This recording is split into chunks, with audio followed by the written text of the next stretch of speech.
Much.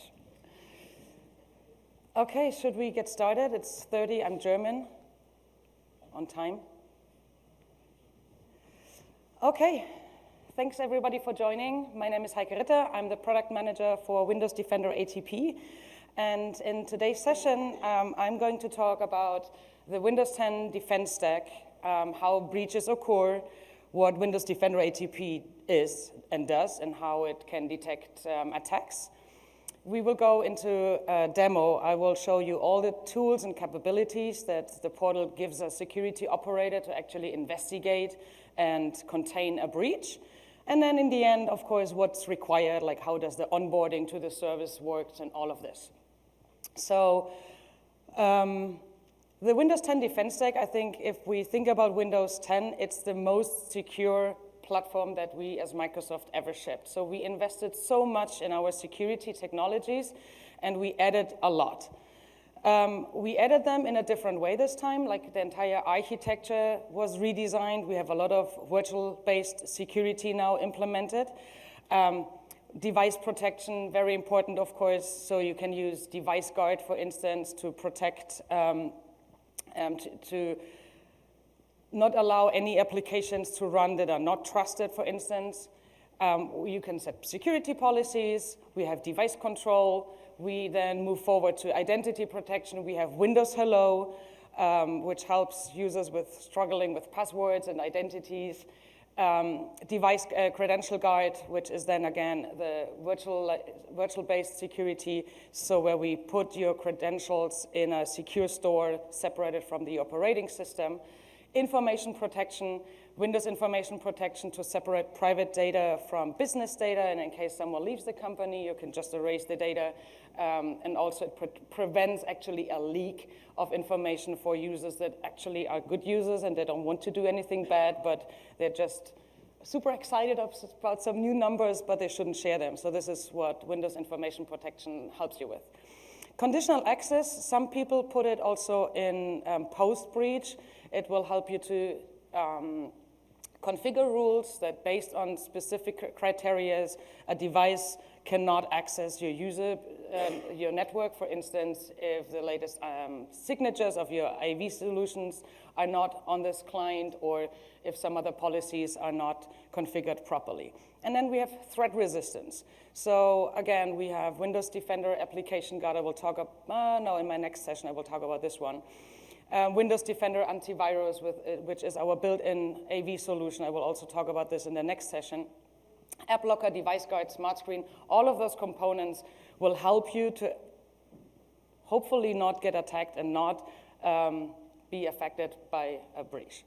So, but attacks are actually not always, so we cannot always prevent an attack because the attackers are getting more and more sophisticated. So most of those components, they know that something is bad and they will not allow it or they will block it.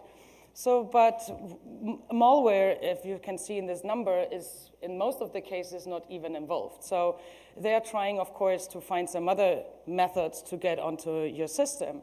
This can be a misconfiguration. Maybe you deployed all of those security solutions, but something is misconfigured. They use social engineering.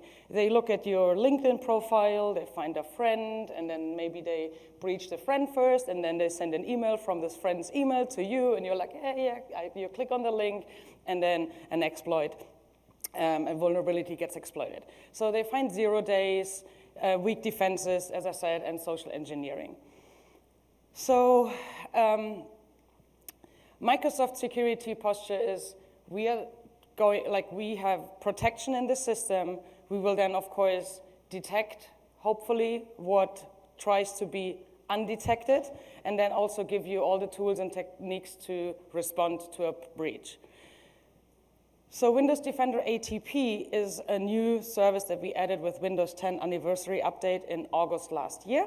So you need to deploy Windows 10 Anniversary Update in order to get this sensor because it's built into the operating system. So it adds a post-breach layer to the existing Windows 10 pre-breach stack. In Windows 10, we say security is built in and not bolted on. So you don't have additional agents that you have to install. It's also low it has a very low performance. We as Microsoft, when we build our security, every technology into the system, of course, we go through a process and need to verify that we don't cause any user performance issues or such. So it's not bolted on, which is good. And when we look at our values, we will talk over all of this in a bit. So as I said, it's built in, and you don't have any on-prem infrastructure required. So everything is then sent to the cloud, like all the data that we collect from the box. I'm going too fast here. So you have a client which has the agent, like the sensor built into the box. It's collecting behavior-based information, all kind of events, and sends it to a cloud backend. I will go through the architecture in just a moment. So no infrastructure is required, just the clients. It's not using the Windows telemetry that you, like basic and enterprise, whatever the different levels of telemetry is, so we are not relying on those. We correlate all kinds of events and raise really precise alerts so that you don't have much noise in your portal.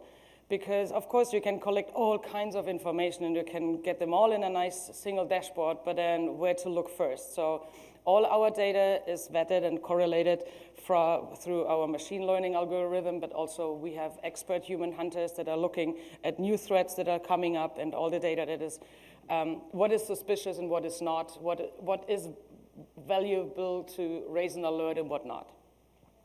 We will provide a rich timeline, a rich tool set to investigate, to completely fully understand the scope of the breach. Where did it start? Where did it go? What did it do to your organization? What's the impact of your organization, for your organization? And then a single pane of glass, you will see we will also surface additional information from Windows security solutions, Windows Defender Antivirus, Windows Defender Device Guard, as well as firewall information. And we integrate with Windows Office 365 ATP, and in the future with additional ATP services so that you can just pivot from one console to the next without losing the context. I will show you all of this in the demo. Why do we think as Microsoft that we are in a unique position? So we have the Microsoft Intelligent Security Graph. What is this? So if you think of Microsoft, we have so many services running that are all getting some kind of data. So that's over 200 services, consumer services, commercial services that we are running and that are getting heavily used, and of course they produce some interesting data. And that all feeds into the Security Intelligence Graph. We have over 1 billion Windows devices that are getting updated every month, and we will get data out of those updates as well as billions of authentication through Azure Active Directory, so we can see what are suspicious sign-in activities, what are valid sign-in activities, or we have spoofed domain names, URLs and IPs, because we have email addresses as well as Bing, our search engine that is indexing tons of URLs every day, and we understand what is a spoof domain name or whatnot. So all this data feeds into the Security Intelligence Graph, and if you think about some of our competition, they have their data, they have their customers' data, but I think our reach of our signals that we get from all over the world, from all our services, is just unique. All this data feeds into the graph and works for you 24/7. So if we think of the architecture, so as I said earlier, so you have the client always on as soon as you onboard the machine to the service. So usually this sensor is turned off. So if you go and install Windows 10 Enterprise E5 or Pro Enterprise, it's turned off. So you first have to sign up to the service in order to get this client starting. It's responsible for forensic collection, but also for response capabilities. All the data gets sent to an Azure tenant, this is a Microsoft Azure tenant, and we separate all customer data in individual Windows Defender ATP tenants. So all the data is separated from each other. No customer has access to the other customer. All the data stays there. Because we have this security intelligence graph, and we want to, of course, get some of your interesting data into this graph as well, everything gets scrubbed and completely anonymized. But we want to show like prevalence. How many times did we see this file? We need this information. So it's a file hash, of course, that gets sent to our intelligent security graph and not the file itself with any PI data. So every customer has, we have huge dictionary of IOAS and IOCs. I will talk about that in a second. It's on every single tenant. Every customer, every tenant has its own detonation service. So if you want to send a file for deep file analysis, it's in your own tenant. And then we have SIEM integration. Currently, we have 2 connectors for Splunk and ArcSight. So if you have an existing SIEM system, you can connect it. And we also give you the option and the guidance on TechNet how you connect it to any other SIEM system that we do not have a connector prepared for right now.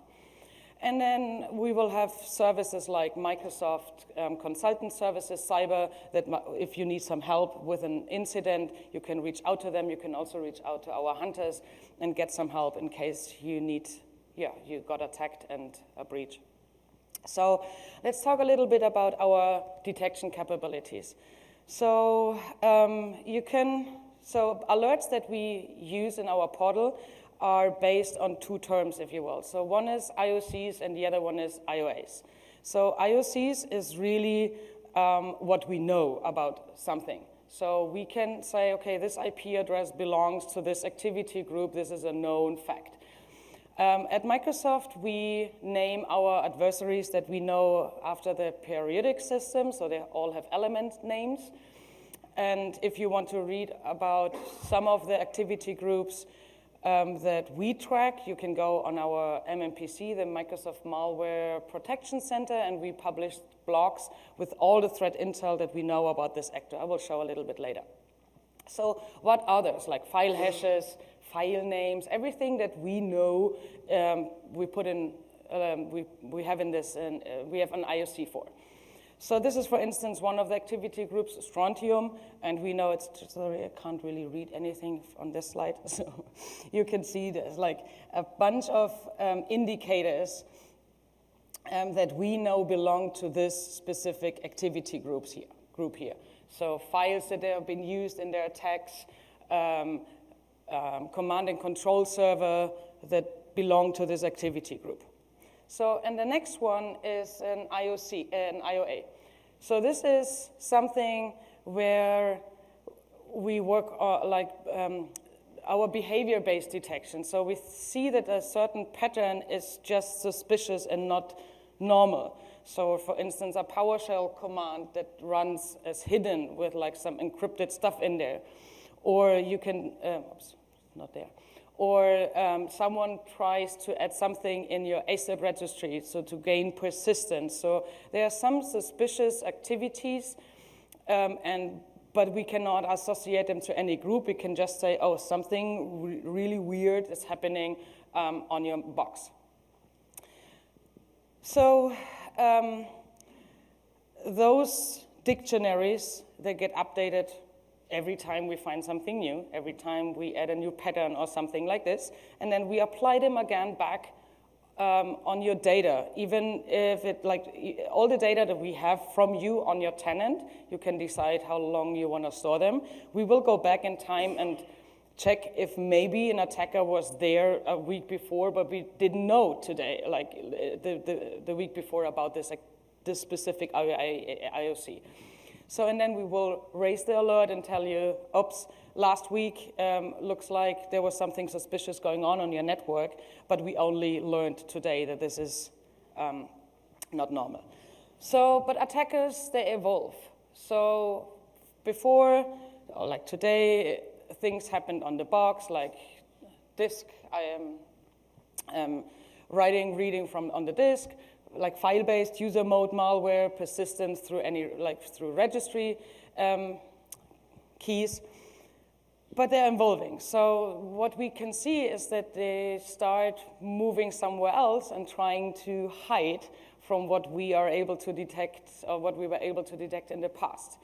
So they are going into the memory, they are trying to hide there, they are trying to exploit the kernel, and this is why, of course, our optics have to evolve as well. With the creators update, which is coming soon, maybe you have heard about it, we are adding more sensors into our sensor to actually detect those in memory on kernel-based attacks. So what are those? So they're trying, of course, not to touch the disk, as I mentioned. They're doing cross-process code injection, in-process exploitation, as well as the elevation of privileges in kernel. So they are trying not to be a user, they're trying to be a system. And all of this is now also being detected with the creators update because we enriched our sensors here. I would like to let someone talk about this for a second.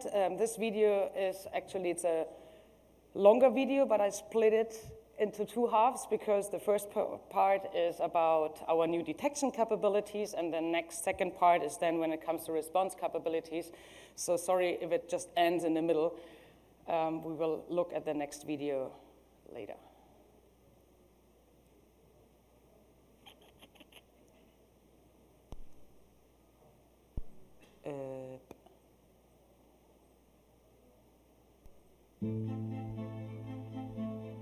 One of the things we've seen in the last year to 18 months is this almost ubiquitous move to memory as a means to evade conventional detection systems.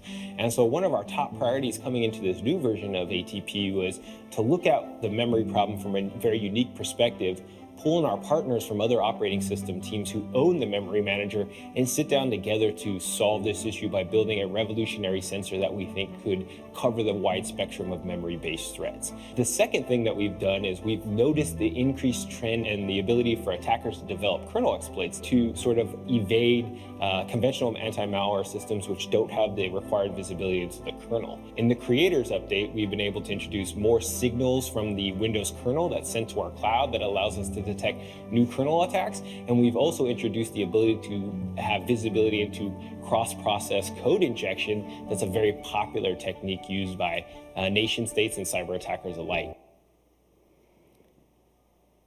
So, as he said, like based on certain pattern, we can identify, for instance, new page creation in memory. Or when the execution flag gets changed, it was not set at executable, but now someone changes it to executable. So those are kind of things that we will alert on. As well as cross-process detection was already, so we were already able to detect some cross-process detection with the first release, but now we have more comprehensive sensors and more comprehensive detections that will help us with spot all the attacks that are trying to hide. And then that was the last one, was the kernel mode. As I said, they are trying to steal tokens, becoming a system instead of the user, because a user usually doesn't have any write permissions on the user folder, which is good when it comes to malware and such. So, but of course they want to get higher privileges. So those are the new detection capabilities. We also give the capability now with the creators update to add your own threat intelligence, but we also partnered with FireEye iSight threat intelligence. So when we started to work on this deal, it was iSight threat intelligence, and then by the time we got the deal signed, FireEye acquired iSight threat intelligence, so it's now FireEye. And what the great thing or the great value for our customers here is they track different actors. They have other additional IOCs and IOAs that they can now feed into our system. So, and when a customer, or like when an attack gets detected by FireEye, you will see it has been detected by FireEye Threat Intelligence. And then if you want to learn more about this, you can then go to FireEye and learn more about this specific activity group, for instance. So this is a great add-on for our customers because they don't have to now purchase additional TI in order to get more information on what's happening on their box. But as I said, so you can also add your own TI if you have to the system. Pretty simple. So then let's go and look at some of our tool set. So I will click through this pretty quick because I would like to go in the demo then and then actually use the tools that I'm talking about. So we have a new alert view. Someone, I didn't ask. So someone using the trial or using the service? Trial? Nobody? 1, 2, 3? Okay, good. So all trial customers, they will see all the new stuff coming up pretty soon as well. So we have a new alert view that allows you to assign alerts to some analysts, some users now. We have our machine view, a rich machine view that goes back as long as we have data from this client, of course, as long as you said, okay, I want to store my data 180 days, for instance, then after that, all the data gets deleted. You can see how many users have been logged onto this machine. Like that's a dashboard of your machine. You know everything that happened on this box. All the alerts related to this machine, you can export the data into a CSV file. The machine timeline gives you a process tree of everything, like from a process when it started, what other process was created from this, like the entire process tree gets displayed in the timeline. As well as you can see on the right side, there is some additional information on the specific process here. And then, as I said, you can export your timeline or like some certain data from it. We have a detonation service. That means you can submit files for deep analysis, and then it gets picked up by the client if it's still there. And then it runs in a virtual secure environment, and we track everything that happens on the box, and we write it down in a very readable format so that you understand what this file is actually causing. We have an enhanced alert visualization. So all the alerts that are being raised, they show you the alert process. They show you, we have an incident graph, as well as you can see, I will click on it, so where the file have been seen on other machines on your network, how many, where did it start at first, what was the first machine where this file has been seen, so lateral movement of a file on your network. We have a new page, it's a user entity now, so you can see everything related to this user. So this user has been signed on to all kind of machines. This user was being, those files are related to this user, suspicious files, of course, and on which machine those have been seen. We have a file and context summary, so for every file, where it was, on which machine, so from every single, not event, what is it, indicator or something, you can get all the details and all the information and without losing context. So this is something that we just added in the creators update. So if you are on a file and you want to learn more, we now slide some pages in there instead of like opening a new page and you are actually gone from where you started your investigation. What we also have is a health reporting. It shows you all the machines that are onboarding with a specific health status. Green, yes, everything is good. We have orange, something is probably tampering with your machine because it's not reporting properly, or in a red machine, as we saw some alert, like it's not, we saw some alerts, or I think it's a gray machine because the machine is inactive, so it's not reporting anymore because of a normal, because it's just turned off, for instance. We also integrated VirusTotal, so if there's a file and you don't have to go now and copy the file hash or whatever in VirusTotal, we already show you this information if VirusTotal has this file logged as malicious or has any information about this file. We also added email notification. That means you can set, for instance, your CSO, he wants to get alerted on high severity alerts only, but the rest of the incident response team wants to receive emails about any new alert that is raised in the portal. So this is as well. So, and then the last thing before I go into the demo is we added response capabilities.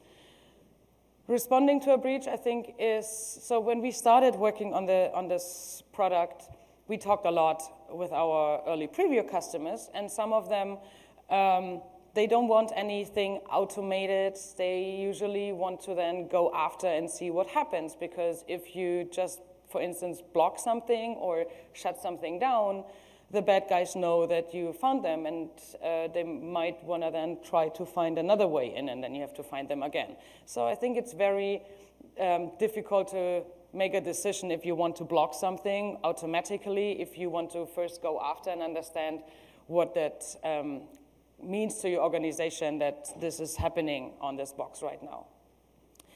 But we added response, so you can select manually if you want to isolate a machine, if you want to block a file.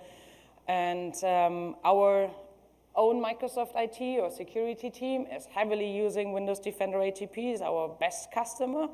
We onboarded all our machines, and they're very, very happy. They also released a case study, if you want to read about it, just last week on how they use Windows Defender ATP.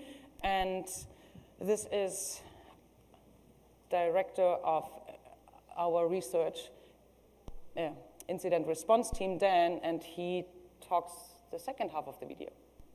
In Microsoft IT, we use WD-ATP to address advanced security threats on an increasingly mobile workforce. So for machines that are rarely within our own security boundary, it provides us with always-on, cloud-connected security. With the creator's release, WD-ATP is evolving from a tool that we used to use to investigate to a tool we can use to respond in real time to attacks, where we can quarantine a machine, we can collect a forensics package, we can identify a file to be blocked across our environment, or we can kill a process in real time. One of our favorite things about the integration between Windows Defender ATP and Office ATP is that once we determine a file is bad, we can pivot into Office ATP and determine how many users received the email and where it was delivered and where it was blocked. What they say, the old adage is, expect the best but prepare for the worst. And I think a post-breach system gives you that capability, gives you that peace of mind and that backstop. When threat prevention fails, you still have the ability to detect and contain threats. So, last two slides. So, as I mentioned earlier, we will now surface additional information from the Windows security stack. So, one is Windows Defender AV. So, if you run Windows Defender AV as your antivirus solution on the box, we will also include all the malware detections happening with Windows, detected by Windows Defender AV. Device guard, something, if you deploy it and something got blocked, for instance, from device guard, you can see that it tried to run and device guard blocked it. Those kind of information are now being surfaced also in the portal. And then integration, we already have integration with the Creators Update with Office 365 ATP. I will show this in the demo as well. So once the connection is set between those two services, we will also already show some kind of details of something we usually don't know in the portal. So it's easy for you to understand, for instance, who was the sender of this email, who was the recipient, what were the attachments, because we are not looking into mailboxes. We are looking what's happening on the endpoint, on the box. But you want to have a layer of security and probably also visibility into some other areas. So we will, of course, continue our integration with other ATP services to just give you a full picture of how a breach occurred or to investigate an incident. So the demo will start with a short video. I will talk over it. It's an attack, simulated attack. Actually, it's a real attack, but of course we simulated it now again in our demo. And then we will actually investigate this attack. Let's see. So on the left side, we have our victim, and she receives an email from her manager. She opens the attachment and clicks on something yellow because she thinks maybe something is moving then. And what she actually did was she enabled a macro, which now downloaded and executed something on her machine and opened a command and control connection to the bad guy, to the hacker. And now what the attacker does is upload some files, additional files that he needs to do his work. One is called sysdebugger, the other one is sl.exe. Now he checks a little bit, I'm in a real network, so ipconfig, host name, who am I, just to understand what's the user that he hit, etc. And then the next step will be he is trying to gain persistence, of course, because if Liz Bean would restart her machine, he would be gone. So this is why he adds this tool that he uploaded first, sysdebugger, into the auto start. And every time the machine starts again, he will be back on the machine. So those are kind of the steps. It took less than a minute, and the machine is owned. He's there. He has persistent. Without Liz Bean not noticing anything, she is still trying to find the customer opportunity on the left side in her Word document. So in short, this is what we have seen. User opened the attachment, install.exe executes PowerShell. PowerShell opens the command prompt. Attacker registers backdoor, uploads like some file, registers the backdoor. And at some certain point, actually, we found out that this is an activity group that we know of. It's based on IOCs that we have because of maybe the IP address was exactly the IP address associated with this activity group. But all those yellow parts of the steps of the attack raised already an alert in our portal because it's a suspicious activity that this happens, like a reverse shell, and all of this. So let's go and investigate the attack. So this is the dashboard. And it's a summary of, should I make this a little bigger here? Is this okay? I don't know if I can see, if I make bigger, okay. So what we can see is we have a few alerts, low alerts, medium alerts, but one is a big one. So this is a high severity alert, and because when I go to a portal and I see something red, I will probably first click on this and try to understand what's going on. So I can see that a NeuroBlaze attack has been detected on Liz Bean's machine, high severity, when was this, and what's the status of this. So looks like someone else was here before, it was me. I can click on NeuroBlaze attack detected to get more information. So first of all, I want to learn more about this activity group. So we already give you some threat intel here directly in the portal, since when we have seen this activity group, or like since when the activity group is active, what we know, what are the areas that are affected usually by this activity group. And if you want to get the full report, that's some of them, 3 are also on the MMPC website, as I mentioned earlier, from specific activity groups. It's super interesting what our research team does and how they work and how they collect all this information and then write them down in this super interesting report, learn how activity groups actually work. So everything we know, templates, samples, is in this report.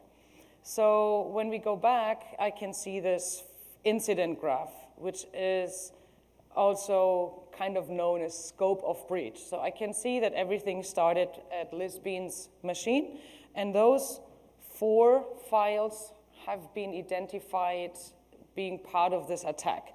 So it was sysdebugger, install.exe, sl.exe, and PowerShell.exe. So those are parts of the attacks. And if you see, if I click on one of those little bubbles here, I can see where else this file has been seen. So based on the file hash, of course. So I'm not looking just at the file name. As you see, sometimes they rename the file. So I'm curious now, what is the sysdebugger, for instance? sl.exe is a port scanner. If I click on it, I will just do it quickly. You can see, okay, it has been seen 15.5K times worldwide, so it doesn't really look like a targeting tool. But that's different if I click on sysdebugger. Sysdebugger, from our TI, we have seen this file 5 times worldwide, and we have only seen it 5 times in your organization. So this looks really, really targeted. And of course, I want to learn more about this file. There is no virus total information. There is no Windows Defender AV detection. I can submit this file for detonation, but I already submitted it, so I'm saving those 3 minutes.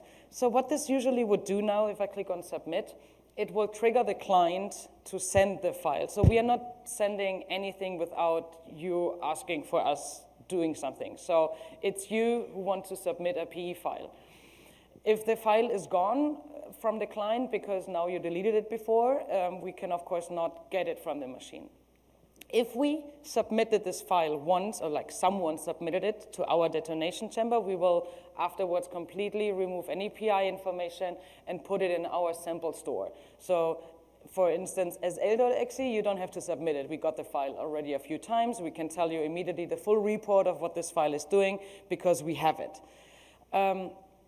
So let's look at the deep file analysis report. So I can see that this file is able to communicate, or like it's not a typical HTTP traffic. It's communicates with an external IP address. If I click on it, I can get the IP addresses out of it. All of this information is nicely put together in a report that is, I think, readable and understandable. So from there, I think I would like to investigate a little bit more what's happening on Lisbean's machine. So I'm going to Lisbean's machine. I can see only one user was logged on the machine. That's the machine view. And I can see all the alerts that are related to this machine. So remember the attack? We had like all the different stages where I mentioned this is something that raised an alert.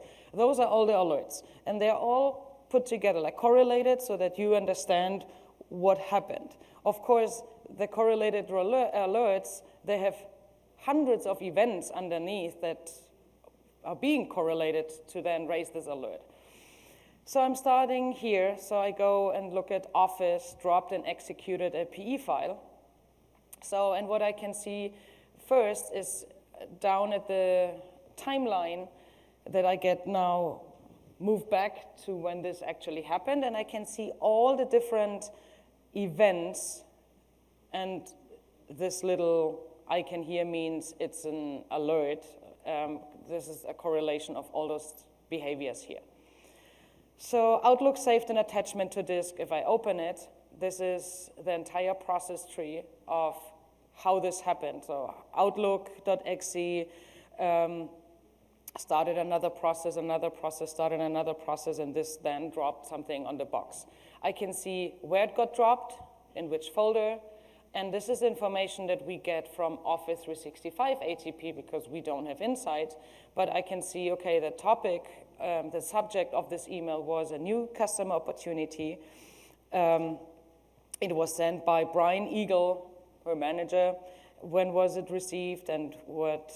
Who else? Maybe there were like more people on the tool line, so I would get all those kind of information already out there.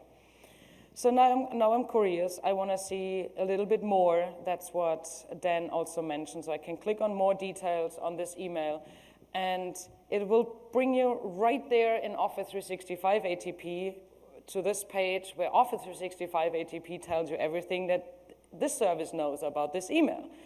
So this email has been seen 3 times. Those were the additional recipient of this email. And because, remember this Microsoft Security Intelligence Graph, we identified this file, or like this email, as malicious.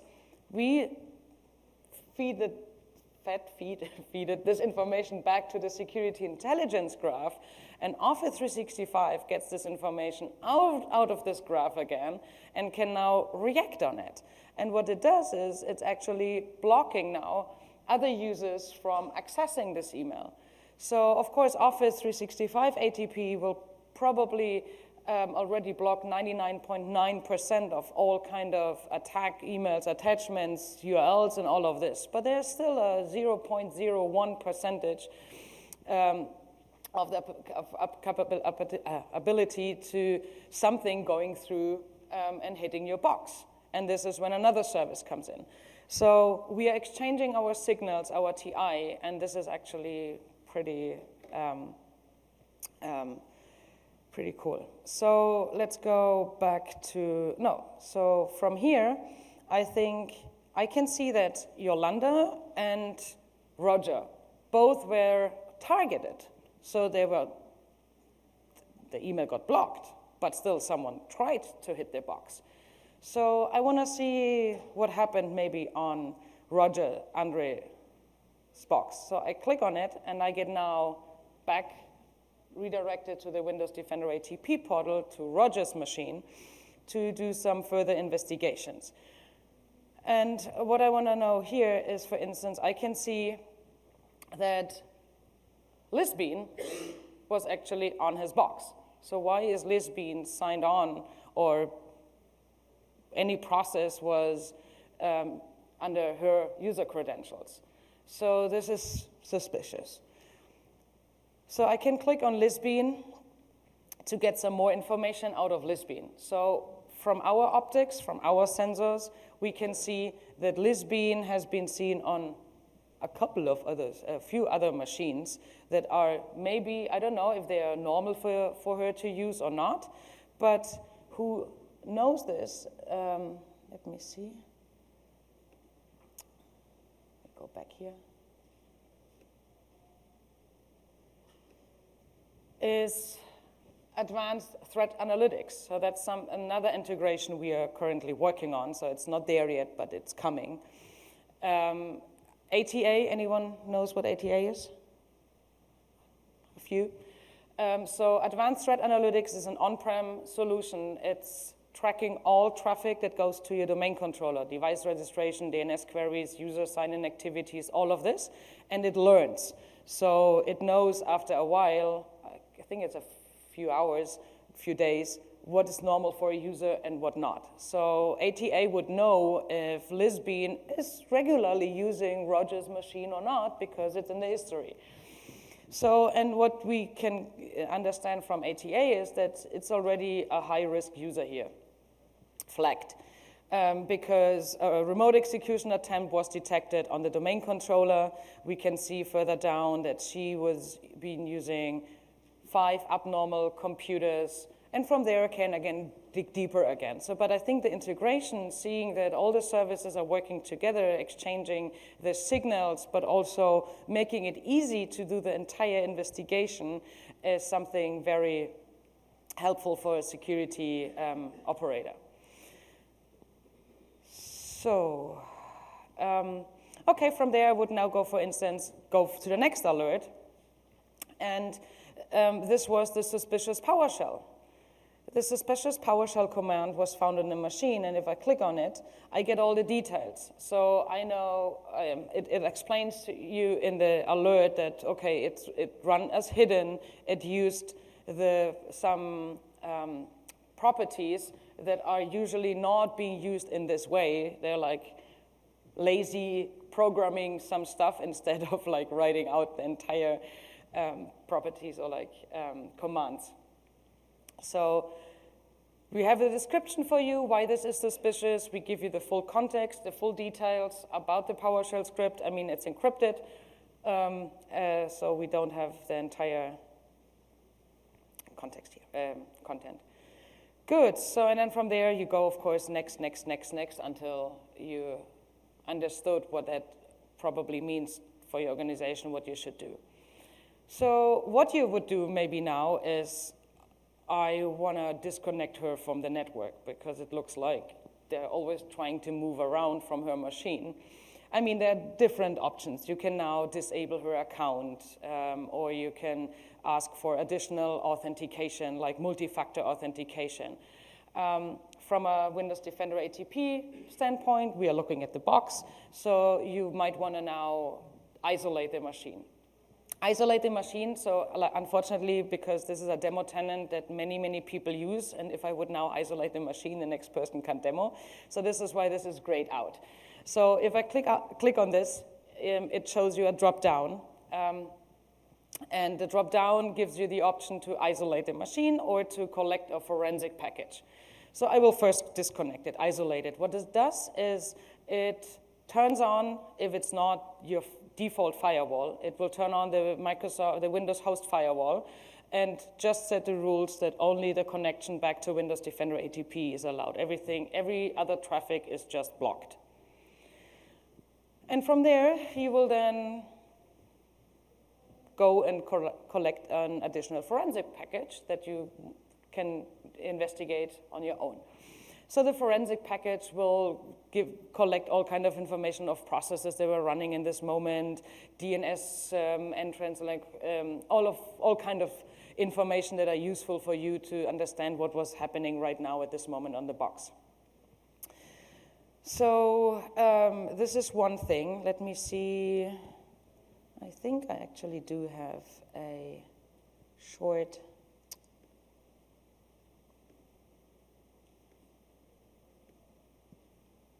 Let's see if it starts with machine.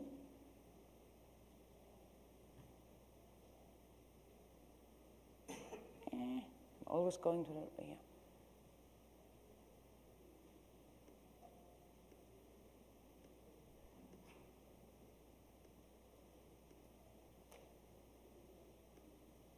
So this is isolate a machine, just that you see.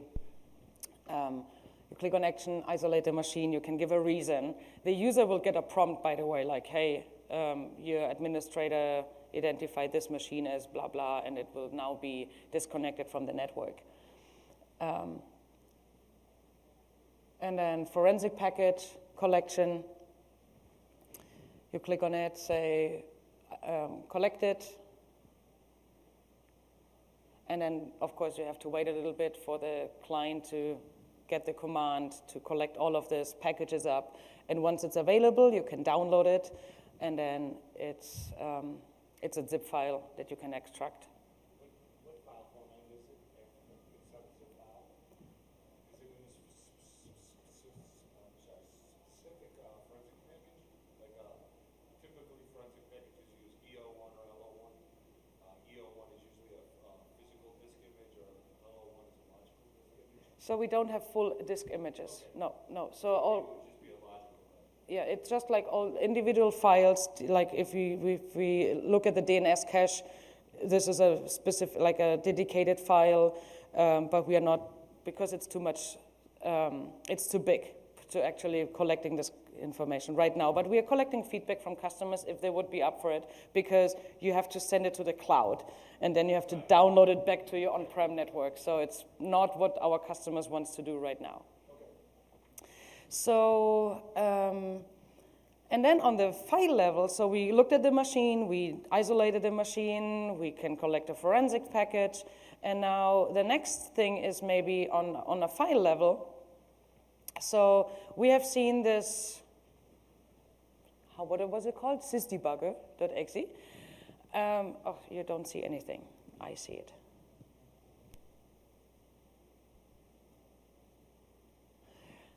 We also have some actions that you can do. You can stop and quarantine the file. It's killing the process and putting the file somewhere where we can pick it up later. This is not requiring anything else on the box. It's killing the process and putting it somewhere. Hope that your AV solution in the file, in the meantime, didn't clean it up later when it's in quarantine, for instance, and now it learns, hey, it's malicious, and you want to grab it from the machine a few hours later. Or the next step is block a file. Block a file requires Windows Defender AV with with cloud protection turned on. So because you can now block it from your entire network. So what it will do, it will create a dedicated signature for your environment and then put it on all the Defender clients and block it from being executed on any other machine on your network. So this doesn't work with any other AV because we are talking to our AV solution, and through cloud protection, it can create this special signature for you and distribute it to you onto your network. So let's have a look at this works.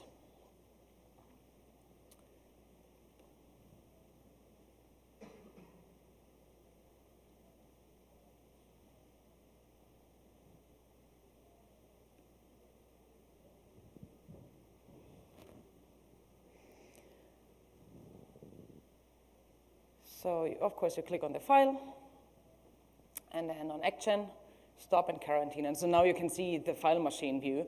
So it's killing the process, and it's putting the file in a dedicated place. So, and then blocking it was blacklisting first.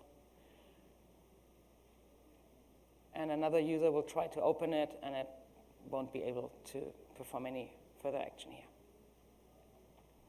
Good.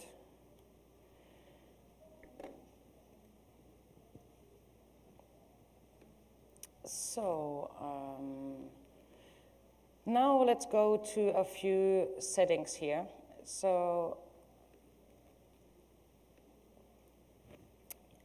you can, like when you onboard to the service, I will shortly explain it, but you can pick your geography. We offer Europe and US currently. You cannot change this in the portal afterwards. It's for us a huge process to get the data from one data, so be careful, decide wisely what you pick. So you can set your data retention policy in the settings. You can change this. But of course, if you change from, let's say, 180 days to 90 days and we delete the stuff, and then you want it back to 180, we don't have this stuff anymore. So if once the data is deleted, it's deleted. It's helpful to provide you with additional TI information if you specify your vertical, your industry you are in. So if we know of an activity group that is now targeting finance, we can just give you a heads up that we know of something happening in the finance sector.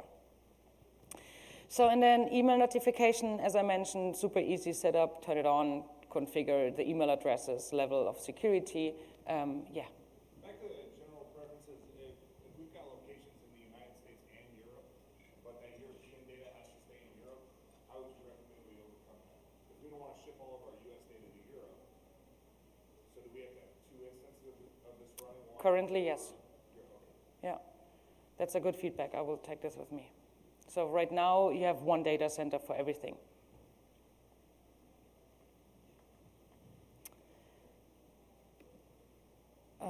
So, and then advanced settings, here's block files. So if you have Windows Defender AV, SCAP, System Center Endpoint Protection, which is the management layer for the Defender clients, then you can turn this here on and make sure cloud protection is turned on your SCAP interface as well.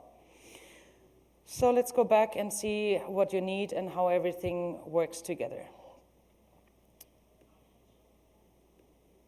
So what is required? The customer journey is you sign up. So you usually purchase a Windows 10 Enterprise E5 license. We changed our licensing model with this product release as well, because it's an extra service, and some of our customers, enterprise customers, they have a solution, they don't want it, so we didn't want to like charge them for more and put it all in the same image, so, or like SKU. This is why we have Enterprise E3, which is all the pre-breach defenses and all you have seen before, and Windows 10 Enterprise E5 is everything, plus Windows Defender ATP. You go to your volume license portal, you buy the subscription, and with that, you will receive an email. And you then need to provision the service. That means you sign up with an email address that you want to allow to access the dashboard, the portal. From there, you can later on add additional people because you have more than one security operator looking at the portal. You onboard your clients. I will show this. You download a package that you then configure on the machines. This package contains a GUID so that the client knows where's my tenant, where do I need to send the data to, and it will turn on the agent. You need the same, or like a kind of the same script if you want to offboard a client, because of course we have to harden the sensor so that nobody can tamper with it and turn it on, turn it off. It would be too easy for an attacker. So this is why you need an offboard script as well. So if you sign up, you get this email, please complete your profile. This is where you select your tenant, US or Europe. Oh, that's here actually. After you gave us your email address, it needs to be an Azure AD account, sorry, not email address, Azure AD account, because this is how we authenticate users to the portal. It's your Azure AD account. If you don't have one, we help you to create one. You don't need any premium service or anything, just an Azure AD account. So, and then you download this package. This package is available for like a local script. If you have a test environment, it's not domain joined, you don't have group policies or a system center or Intune or any other third-party MDM device management solution. You want to run it locally, you can run it locally. Otherwise, use group policies, use System Center, and any other mobile device management solution. We have an extra package for the new System Center Configuration Manager, which allows you also to set some specific settings if forensic package collection is allowed on the client, or like some of those specific configurations that you might want to apply differently on individual machines. And then actually from there, you are onboarded and you can use the service. So as I mentioned, we have SIEM integration. We offer REST APIs that you can so that you can connect your own SIEM or whatever event log tool you might use. It will display all the alerts that we are raising in our portal. So it's not that you get all the events in your SIEM, it's just the alerts, and from there, of course, we want you to come back in our portal and do the investigation. I didn't show the export, but maybe you've seen it on the timeline, there was an export button. So if you want more data from this specific time, you can get all the events that are in the timeline. So we are not keeping them away from you. So you can export them, but because of the size, if you want an entire month, you have to go in there 4 times because we allow you to export 1 week. Otherwise, the file is too large, too much information, so you can pick. And then, so licensing, as I said, it's either Windows 10 Enterprise E5, or you can get it in a bundle. So we are part of SPE, the Secure Productive Enterprise E5. This would also allow you to implement ATA, Advanced Threat Analytics, or Office 365 ATP, and all the other productivity tools that are coming with Office, or other mobile device management, Intune, and of course everything that is in Windows 10 as well, all the security features. So security is not just one product, it's the layer of different security, the stack of different security solutions. So some people, I will ask, so next step is sign up for the trial. So our trial, aka.ms/WDATP, I created this nice shortcut. You can read more about the MSFT case study that we published a week or 2 ago, and all the TechNet resources are already available. They will be available for the new stuff coming when the new stuff is out. So it's beginning of February, the TechNet will be filled up with more new additional content. So new means the new sensor with the in-memory and kernel detections, the response capabilities, new portal look and feel. Some of the like, especially when it comes to the portal, you don't have to have the creators update on the client. But the client is required for the new sensors as well as for remediation capabilities because now the client needs to know, right? So there are some things that work without the creators update on the box, but I urge you always to have the latest. So CBB is the way you go, or CB and not LTSB for a long time, like 10 years, no update, is not the way we go in a security space. So how does the trial currently looks like the following. We will change it a little bit, the experience as well. Right now, you sign up. We will approve if we think that you are someone who should trial it. So currently, we do not allow any of our competitors, for instance, to check out on us. Yeah, we have secrets. So sign up, please use a real email address, not an on Microsoft something. So real email, because we want to send you an email to this. And then you get onboarded once we approved it. That means we provide you with an Azure AD account because it's our tenant, it's a demo tenant. And then we give you 2 scenarios like that. You will see some data already. So we have one attack already simulated on the portal so that you can start your investigation. Otherwise, it was funny. The first times after we had the demo experience, the customer signed up and then like, looking at an empty portal, it's like super exciting, right? So yeah, they were like, okay, what should I do now? And then they installed like ICA virus. We are not looking at like malware and stuff. So we're looking at suspicious activities. So don't please play with AV, like malware and all of this. It will probably show up as well because we work with Windows Defender AV and we have those detections, but it's not what the product's supposed to do. So, and then the next step is we ask you to onboard your own machine and run some attacks. So either you download the package that we give you, and it's a harm, it's not doing anything bad. I mean, it's raising alerts, but it's not really harming your network, of course. So, but if you have some own attacks, run them, try them, see how the portal works. So be aware that the alerts will not show up the second it happens because we decided we spend more time to correlate alerts and make sure we alert you on the right things and not just throw you noise. So this is why it might take a while for the alerts to show up. Give it a time. If you need any help, we have a TechNet forum. You will find it on the TechNet page as well. Or reach out. You have my email address on the next page then as well. We are curious to get feedback.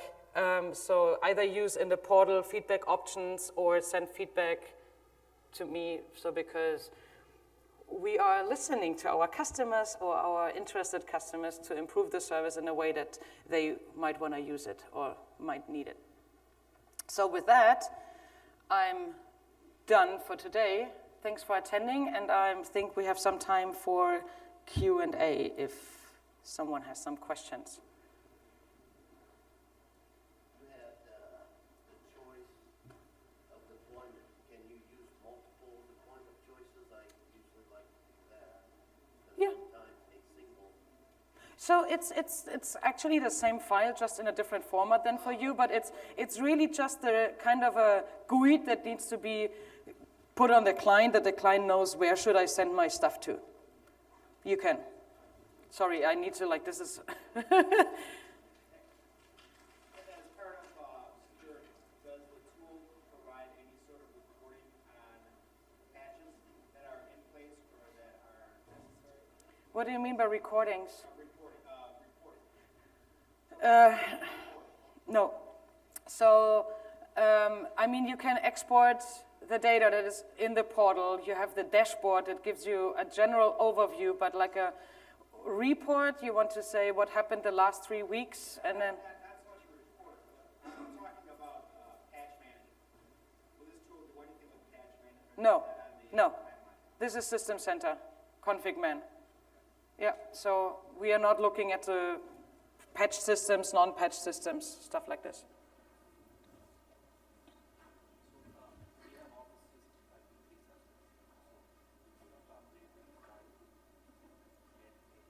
So the question was, they have Office 365 E3 subscription. So Windows Defender ATP is either part of Windows 10 Enterprise E5, not Office.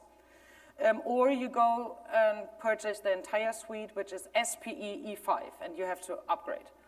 So, of course, if you stay with Office 365 E3, you can always have Windows 10 Enterprise E5.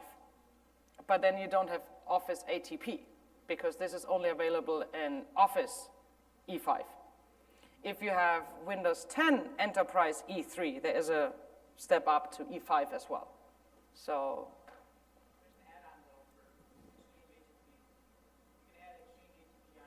yes, so either, yes, so if he has E3 Office, he can upgrade like the add-on to E5, but then he still won't get Windows Defender ATP, because we are in Windows. Oops. Are these reserved for Windows 10's endpoints? Like, say if we had some Mac systems running on our system? That's a nice question. I love the question. Even though my answer is not that good right now. So the question was, is it only available for Windows 10 clients? What about all my other cross-platform systems that I have? So currently it's available for Windows 10 Anniversary Update and later. And we are heavily looking into bringing it to cross-platform as well. But it's not there yet. But we listen to feedback. And I would love to, hey there. He's late, but he's there. We are also, I would love to hear feedback, what you think about server. That would be nice. So maybe after, not recorded and not videotaped. Any more questions? I cannot see if there's a hand. It's like, Similar question there.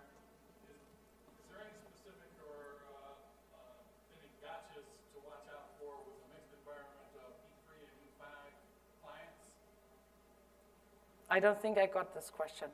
Blended environment where all the clients are not at E5, using different versions based on their needs. It's the SKU that you need. So if you have Pro, Enterprise, Education, whatever runs on the system, you're allowed to turn on the agent once you have the license for E5. It's just the SKU and the version is different. It can be different. Good question. If you have other antivirus today or endpoint protection, how do you recommend us using it? Where do you try? So that's I didn't mention it. I think so. Everybody should know this. It runs side by side with any other AV and any other security solutions. It's a completely new sensor in the box, completely disconnected kind of from Windows Defender AV. But of course, we leverage it if we want it and if you have it, because it's a Microsoft security solution as well. But if you have your own AV, it's fine. It runs next to it. If you install FireEye CrowdStrike agents, run them as well, but they will give you some performance issues. But yeah. This was so important and I forgot it. I need to put this on a slide. I did it, yeah. Thanks for asking. Even though I missed half of the room because they're already gone. Okay, so thanks, and then enjoy the rest of the conference.